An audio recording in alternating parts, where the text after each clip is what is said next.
आदमी एक नींद से जागा और खुद को बॉनो के देश में पाया। पूरे शरीर को कसकर बांधा गया, यहाँ तक कि उसके 45 नंबर के कैनवास के जूते भी ताले में थे। पॉल ने जोर से चिल्लाया और लकड़ी के खंभे जड़ते थे। वो अविश्वास में वहीं कूदने लगा, बस यही उम्मीद थी कि यह अजीब सपना जल्दी खत्म हो जाए। इस समय जनरल घोड़े पर सवार होकर आया, हाथ में भाला ली और पॉल के पैर पर हमला किया। दूसरी तरफ कुछ सैनिकों ने एक साथ हुक फेंके, पॉल की पैंट की कमर पकड़ ली और जोर से खींचने लगे। नतीजतन संतुलन खोने के कारण पॉल जमीन पर गिर पड़ा और तुरंत बेहोश हो गया। जब वो फिर से जागा तो वह जैसे काटने के लिए तैयार मांस की तरह धीरे धीरे किले में धकेला जा रहा था। खबर सुनकर लोग इस विशालकाय चीज को देखने के लिए इकट्ठा हो गए। यहाँ तक कि बहुत कुछ देख चुकी राजकुमारी भी हैरान रह गई। अगले दिन पॉल को खेत में ले जाया गया, जहाँ उसने इंसानी बैल की तरह गाड़ी खींचने का काम शुरू किया। तभी महल पर एक हत्यारे ने हमला कर दिया। जनरल ने देखा कि स्थिति गंभीर है तो तुरंत दिशा बदलकर पॉल को महल की ओर लौटने का आदेश दिया। इस तरह पॉल ने तेजी से महल की ओर कदम बढ़ाए।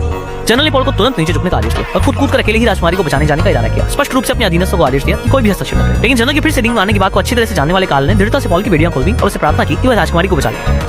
ऐसे संकट के समय में सबसे पहले पॉल पहुंचा। उसने 2 हथियारों को उठाया और उन्हें आसानी से तालाब में फेंक दिया। इस तरह राजकुमारी को हाथों में उठाकर आसानी से बचा लिया गया। जब व्यस्त जनरल वहां पहुंचे तब तक लड़ाई खत्म हो चुकी थी। राजकुमारी ने पॉल के प्रति अपनी जान बचाने के लिए गहरा आभार व्यक्त किया। हालांकि इस समय राजा अभी भी आग के समुद्र में फंसे हुए थे, इसलिए पॉल बिना कुछ कहे मदद के लिए आगे बढ़ा। मूल रूप से वह राजा को बाहर निकालने के लिए हाथ बढ़ाना चाहता था, लेकिन आग की लपटों से उसकी उंगलियां जल गईं। जब सभी लोग नहीं जानते थे कि क्या करना है तो समझदार कार्ल ने पॉल को याद दिलाया कि आग बुझाने के लिए पानी की जरूरत होती है। पॉल ने सुना बात सही थी, इसलिए उसने एक चौंकाने वाला कदम उठाया। उसने अपनी बड़ी पैंट उतार दी और आग की ओर पेशाब करना शुरू कर दिया। हालांकि थोड़ा गुस्सा आया, लेकिन कम से कम जान बचाई जा सकती थी। इस समय हमेशा देर से आने वाला जनरल भी समय पर पहुंच गया। उसने गुस्से में पॉल को जल्दी से पक्षी को समेटने के लिए डांटा। पॉल ने एक पलटाव किया और अपनी बची हुई सारी खाद्य सामग्री जनरल को दे दी। इस प्रकार पॉल छोटे लोगों के देश में सबके द्वारा पूजनीय महान नायक बन गया।